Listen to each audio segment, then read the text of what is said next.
പൃഥ്വിരാജ് ആദ്യമായി സംവിധാനം ചെയ്യുന്ന സിനിമയെന്ന നിലയിൽ തുടക്കം മുതലേ ഹൈപ്പിൽ കയറിയ ചിത്രമായിരുന്നു ലൂസിഫർ.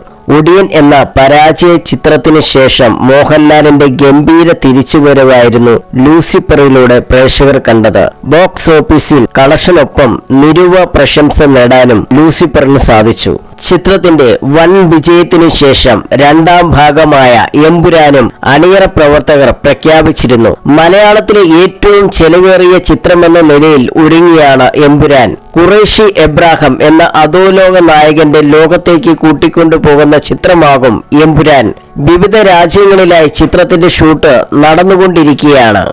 എമ്പുരാനെ കുറിച്ച് സംസാരിക്കുകയാണ് നടൻ ബൈജു. ലൂസിഫറിൽ ഒരു ശക്തമായ കഥാപാത്രത്തെ ബൈജു അവതരിപ്പിച്ചിരുന്നു. ഇപ്പോൾ എമ്പുരാനെ കുറിച്ച് സംസാരിക്കുകയാണ് അദ്ദേഹം.